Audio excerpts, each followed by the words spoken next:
Picture this. You look up, and instead of morning sunlight or standard coastal clouds, there's this incredibly ominous, heavy darkness bearing down on you from above. Welcome to today's Explainer, where we're dropping right into the middle of one of the absolute most bizarre, visually shocking, and honestly downright terrifying weather anomalies in American history. Literally a century ago, a mystery fell right out of the sky. It's October 11th, 1923. The citizens of San Francisco wake up to an atmosphere choked by a moody, dark, sepia sky. Suddenly, a torrential downpour begins, but it isn't water. Panicked pedestrians are sprinting down the sidewalks, huddling under umbrellas that are rapidly getting coated in a thick, dark, heavy sludge. Out on the avenues, heavy vintage 1920s cars are desperately slamming on their brakes, just helplessly skidding out of control across violently mud-slicked streets. The sky turned black, and the city is being hammered by an absolute deluge of actual falling mud. You can only imagine the sheer, absolute terror gripping the city right at that moment. People looking up at a sky dropping earth instead of water were utterly convinced that the end of days had arrived. Emergency phone lines were instantly flooded with panicked residents screaming that some supernatural event was happening, or maybe that the city was the victim of a massive, unprecedented chemical attack. But what was really happening up there?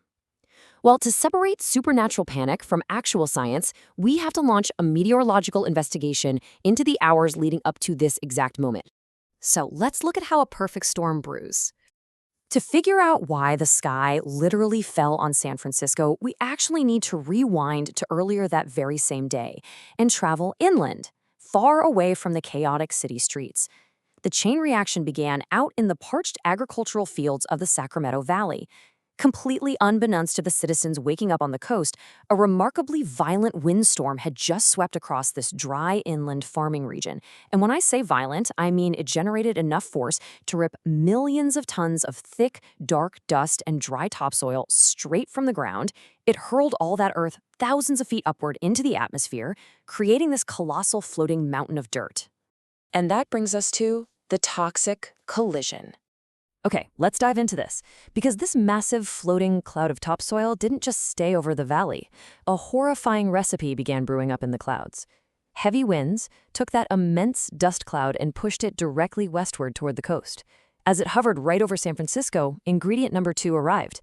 It collided head-on with a sudden, heavy moisture front blowing in off the Pacific Ocean. But there was a third ingredient, a human-made element, that turned this from a dirty rainstorm into a historical nightmare. Now, what's really interesting about this is that third crucial variable. See, there was a major industrial oil tank fire burning nearby at the exact same time.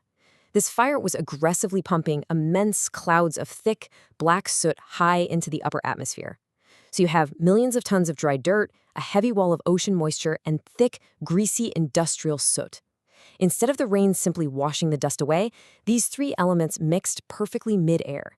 The soot acted almost like a binder. Before a single drop even hit the ground, the rain was physically transformed into actual liquid mud while still soaring high up in the sky. Which leads us straight into total street chaos. And contrasting these two scenarios brilliantly illustrates the nightmare. In a normal rainstorm, water hits the ground, pulls up, and washes away, right? But here, without any warning whatsoever, a torrential downpour of thick, sticky, dark brown mud slammed directly into the city. Within mere minutes, the entire urban landscape was suffocating under this filthy, cement-like sludge.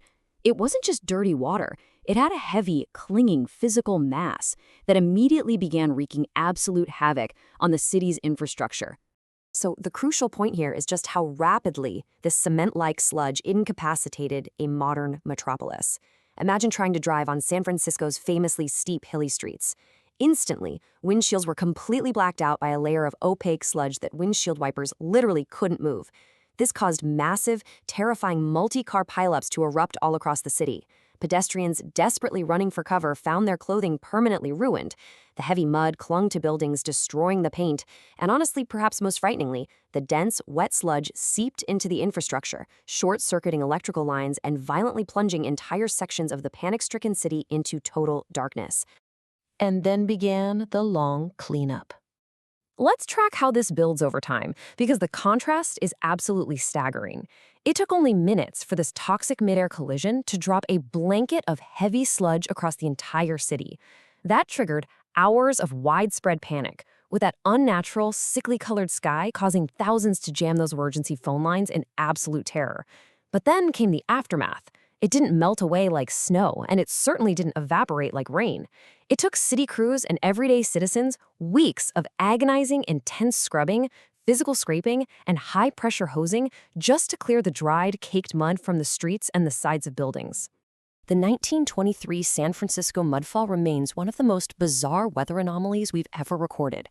But looking back at that day the sky rained mud, it leaves us with a truly chilling question to consider. We saw a natural windstorm gather the earth, an ocean front provide the rain, and human industry provide the toxic soot that bound it all together into a nightmare. It forces us to ask, just how fragile is our environment when severe natural weather and human industrial accidents violently collide? It's a terrifying synergy, and a pretty powerful reminder of what can happen when the atmosphere becomes a mixing bowl for our mistakes. Thank you for joining me for this explainer, and I'll catch you next time.